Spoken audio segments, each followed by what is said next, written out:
Oui, bonjour. Nous recevons aujourd'hui Jean-François Champagne, président de l'AIA Canada, pour parler du droit de réparer, mais plus spécifiquement sur l'accès aux données.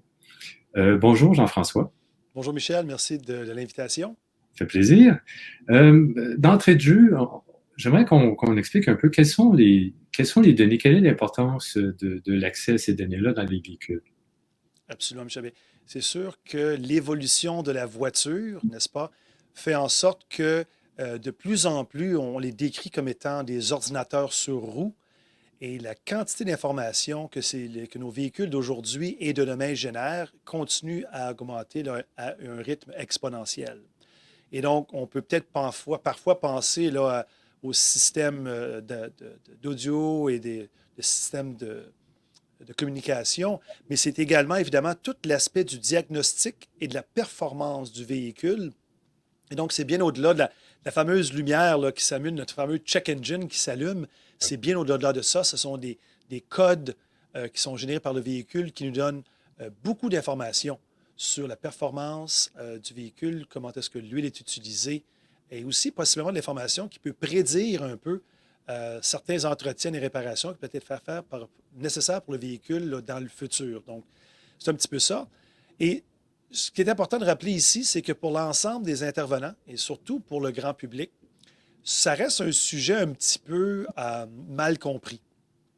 Écoutez, on a évidemment fait des sondages auprès des Canadiens, puis lorsqu'on leur pose la question, qui pensez-vous possède les informations de votre véhicule? Bien, en général, ils comprennent un peu plus ou moins, mais vous avez près d'un tiers des Canadiens qui vont vous dire, bien, je suis en possession des informations de mon véhicule, ce qui n'est pas le cas. Vous avez un 25 des Canadiens qui vont vous dire, bien, j'ai aucune idée c'est qui a mes informations. Et à peu près un tiers des Canadiens vont vous dire effectivement, correctement, bien, c'est le manufacturier automobile qui fabrique le véhicule Hmm. qui possède l'information. Je pense qu'un autre sujet important, c'est surtout lorsqu'on demande aux Canadiens, euh, avec qui seriez-vous prêt à partager les informations de votre véhicule? Eh bien, c'est 60 des Canadiens qui vont vous dire, ben oui, je suis prêt à partager l'information de mon véhicule avec mon atelier indépendant pour qu'il puisse faire l'entretien, la réparation de mon véhicule. Et c'est en passant le même pourcentage que ceux qui disent, ben, je serais également prêt à partager mes informations avec le concessionnaire automobile ou le manufacturier du véhicule que j'ai acheté. Donc, essentiellement, nos Canadiens se sentent aussi confortables de partager ces informations-là avec les ateliers indépendants qu'ils le sont avec le manufacturier automobile. Mhm. Mais je pense que c'est important ici, c'est de comprendre que ces informations-là, qui traditionnellement étaient dans le véhicule, deviennent de plus en plus des informations télématiques. L'accès aux données, c'est de donner au consommateur le choix. Il peut faire entretenir le véhicule là où il le souhaite. S'il souhaite, comme tu mentionnais, comme mentionné, faire entretenir son véhicule chez le concessionnaire, libre à lui, mais il peut aussi choisir de le faire entretenir dans un atelier indépendant. Quel est l'impact? Comment la télématique vient brouiller un peu le marché secondaire? C'est quoi la menace que ça peut représenter, l'accès aux données à distance? Oui. Alors, effectivement, on passe de l'évolution du véhicule où ce que traditionnellement, pour le diagnostic, la reprogrammation, on utilise le fameux port OBD2 qui est installé dans chacun des véhicules. Et ça permet une connexion directe par un technicien sur un véhicule. Mais avec, comme tu l'as dit, la télématique, on a maintenant des systèmes qui permettent au véhicule de transmettre l'ensemble de l'information de façon instantanée et constante. Et alors là, c'est plus un choix du consommateur qui décide d'aller chez un atelier ou ce qu'on branche dans le port AutoBD. L'information est déjà reçue, emmagasinée et dans la possession du manufacturier automobile. Et c'est là que ça vient changer beaucoup la donne pour nos ateliers indépendants, puisque on peut voir un futur où il y aurait possiblement plus de port OBD, puisque l'information serait envoyée de façon sans fil. Mhm. Et c'est là qu'il faut faire attention, parce qu'on vient de donner un avantage substantiel aux manufacturiers automobiles qui a maintenant la capacité d'influencer le choix du consommateur et possiblement même de venir limiter la capacité de l'atelier indépendant de bien faire la réparation sur le véhicule. Et c'est là vraiment l'impact de la télématique qui est le pourquoi là, de nos activités sur le sujet, évidemment, de l'accès à l'information des véhicules. Exact. Il y a déjà eu une entente par le passé, je crois que c'était en 2009, là, tu me corrigeras si je me trompe, l'entente Cassis avec les constructeurs automobiles pour libre accès aux données des véhicules Traditionnellement, c'était évidemment avec le port au BD2. Qu'en est-il aujourd'hui? Où est-ce qu'on en est rendu avec cette entente? Bien, l'entente Cassis, effectivement, est une entente à l'amiable entre l'après-marché et les manufacturiers automobiles pour, encore une fois, le partage et l'accès à l'information. Et ça, c'était évidemment fait autour de 2009, effectivement, à une époque où ce que l'ensemble du parc automobile, évidemment, c'était des voitures dans lesquelles on se branchait au départ au BD2. Il n'y avait Mhm. pas vraiment de réflexion à l'époque sur l'impact de la télématique. Et c'est pour ça qu'on dit toujours, le Cassis a servi, je pense, relativement bien le marché pendant les nombreuses années. Ça fait déjà là, près de 11 ans de ça. Mais on arrive aujourd'hui en 2020, on réalise que ça change beaucoup l'impact de la télématique et donc on est prête à revoir un peu c'est quoi le type d'entente, de réglementation qui est nécessaire pour continuer à assurer le choix du consommateur et pour assurer l'accès direct à l'information nécessaire par l'après-marché pour faire l'entretien et la réparation des véhicules. Alors, je dirais, l'entente Cassis, je pense, c'était une belle expérimentation, mais c'est le temps, évidemment, de passer là, à autre chose. L'autre question que je vous poserais, c'est comment vous pourriez décrire la situation avec les constructeurs présentement? Bien, écoutez, j'ai eu l'opportunité, le privilège de représenter le Canada avec nos rencontres avec les gens, entre autres, de l'Alliance à Washington. Et là, on retourne à peu près aux alentours de 2016-2017, où il y a déjà eu beaucoup de conversations sur la télématique. C'est pas d'aujourd'hui qu'on en parle avec les manufacturiers automobiles du problème qui va être posé par l'accès direct à l'information par les manufacturiers automobiles.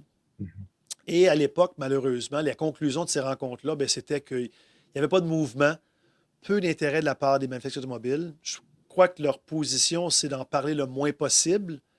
Le consommateur est plus ou moins au courant. Et donc, ça leur permet de continuer là, à dévoiler des systèmes qui font en sorte qu'ils contrôlent l'ensemble des informations, qui créent un peu un monopole de l'information. Puis c'est un petit peu la situation qu'on a présentement ici aux États-Unis. C'est de dire, ben, écoutez, c'est pas important, on n'est pas trop sûr de l'impact. Oui, oui, il n'y a pas de problème pour la réparation des véhicules, et ainsi de suite, plutôt que d'aborder le sujet directement là, de la part des manufacturiers automobiles. Oui. Mais c'est la crainte que le marché secondaire a, c'est de voir un peu ce qui a la tendance qu'on voit en carrosserie, c'est-à-dire qu'on ne peut pas confier des véhicules à des ateliers qui ne seraient pas certifiés par les constructeurs, que les constructeurs gèrent leur propre réseau de réparateurs, de contrôler un peu le marché là-dessus. Écoutez, qu'on parle de carrosserie ou d'atelier mécanique, c'est critique qu'on continue à avoir un accès direct aux informations des véhicules pour en faire une réparation. Bien, écoutez, du point de vue du consommateur, qui est abordable, une réparation qu'on peut faire de façon efficace et sécuritaire et qui continue à offrir des choix. Alors, c'est sûr que de ce point de vue-là, tout le monde est sur la même longueur d'onde. Et on revient encore une fois, si on permet un monopole de l'information par les manufacturiers automobiles, on va réduire les choix des consommateurs, on va augmenter les coûts et faire en sorte que les réparations sont plus complexes à faire. Et donc, absolument, c'est une dynamique qu'il faut être bien à l'aguet, que ce soit un atelier de carrosserie ou un atelier mécanique. Exact. Expliquez-nous un peu qu'est-ce qui se passe du côté américain. Il y a une décision importante qui a été prise au Massachusetts récemment. Absolument. Grande victoire, je pense, pour tout l'ensemble du marché secondaire. Donc, on revient un petit peu au droit à la réparation. C'est en 2012 que les États-Unis ont eu une réglementation, une loi qui a été adoptée dans l'État du Massachusetts, qui était en fait le Right to Repair, donc la loi du droit à l'accès à la réparation. Et dans cette loi-là, on assurait effectivement que les consommateurs avaient le droit de partager en fait l'information, avaient le droit d'aller chez le réparateur indépendant de leur choix. Par contre, on n'a jamais abordé, même chose qu'on a eu en fait un petit peu à l'instar là, de la Cassis, il n'y avait pas de provision ou il n'y avait pas nécessairement de discussion au niveau de la télématique. Et donc, encore une fois, des grandes discussions, pas beaucoup d'avancement avec les manufacturiers automobiles, et encore une fois, un référendum en l'État du Massachusetts qui redemande encore une fois aux gens du Massachusetts de voter s'ils veulent continuer ou étendre en fait la loi du droit à la réparation qu'ils avaient adoptée en 2012 pour dire que ça également s'applique à la télématique. Mm-hmm. Qu'un consommateur soit capable, avec son téléphone cellulaire, d'accéder aux informations de son véhicule qui sont nécessaires pour l'entretien, la réparation, calibration de son véhicule, pour être capable de partager ces informations-là avec un atelier indépendant. Et La façon que cela doit se faire, c'est sur une plateforme standardisée qui permet encore une fois un accès direct aux informations sans être dépendant du Mhm. manufacturier automobile. Et les gens de Massachusetts ont voté à 75 en support de cette question référendaire-là qui a été passée le 3 novembre Ça, dernier. ça nous ramène un peu à la première question, c'est-à-dire que les consommateurs de cet État américain sont au courant de l'importance des données. Il y a eu énormément d'opposition. Je crois que le lobby des constructeurs a été très farouche lors de cette élection-là, de ce référendum lors de l'élection présidentielle qui s'adressait spécifiquement à cette question-là. Ont mis le paquet pour contrecarrer les efforts. Écoutez, si vous posez la question, est-ce que c'est important pour les manufacturiers automobiles, est-ce que c'est important pour l'après-marché, c'est la plus grande quantité d'argent jamais dépensée dans une question référendaire dans l'histoire du Massachusetts. Donc, beaucoup de publicité par les manufacturiers automobiles qui viennent essentiellement dire, écoutez, la seule façon qu'un véhicule soit sécuritaire en Amérique, c'est qu'il soit entièrement sous la gouverne, le contrôle par le manufacturier automobile, qui c'est la personne qui a fabriqué le véhicule. Il peut venir vraiment mettre des barrières sur le partage et l'accès de ces informations-là. Et donc, Mhm. oui, absolument, c'est encore une fois la grande bataille de la numérisation d'une autre industrie, la nôtre, Mhm. où les grands joueurs comprennent que l'importance de contrôler l'information est primordiale et d'essayer de limiter en fait la compétition à travers ces barrières-là. Et donc, une grande bataille qui a pris beaucoup d'ampleur et je pourrais vous dire du côté de l'après-marché, beaucoup d'argent dépensé. Mais je crois que l'important ici, c'est de poser la question. Et au final, la très grande majorité de la population ont dit oui. On veut continuer à avoir le choix. On veut continuer à être capable d'avoir l'accès à ces informations-là, qui d'ailleurs est la même chose là, pour les Canadiens lorsqu'on leur pose la question. Ils veulent être en contrôle de l'information de leur véhicule. Oui. Il y a une date, je crois, qui a été arrêtée pour la mise là, en activité là, de la plateforme partagée. C'est pas tout de suite, là, c'est pas immédiat. Donc, la loi du Massachusetts dit qu'avec les véhicules de l'année 2022, ils doivent être capables d'avoir, encore une fois, cette plateforme standardisée pour l'accès direct à l'information, des informations relatives à l'entretien et réparation des véhicules. Donc, 2022. Et c'est sûr que, écoutez, on vient juste de recevoir l'annonce, mais c'est certain que les manufacturiers automobiles vont en cours pour mettre en question la validité constitutionnelle de la loi. Donc, la bataille n'est pas complétée, la bataille n'est pas finie. On Ouais. continue la bataille. Bon, on parlait du côté américain. Du côté américain, une grande sensibilité aussi sur la liberté des entrepreneurs. C'est-à-dire le libre marché, et de dire, il doit y avoir une saine concurrence dans une industrie et la décision là, qui est contestée peut-être au Massachusetts en est une bonne illustration. Qu'en est-il au Canada? Quelles sont les stratégies que l'AIA Canada met de l'avant pour faire progresser le dossier là, de l'accès aux données? Bien, écoutez, je suis fier d'annoncer que tout récemment, le 18 novembre, on a lancé au Canada la fameuse campagne Your Car, Your Data, Your Choice. Votre voiture, votre auto, vos données, votre choix. Une campagne qui a été en fait chapeautée, lancée par nos partenaires américains, l'Association AutoCare Association et le AASA, qui représente les manufacturiers de pièces de remplacement.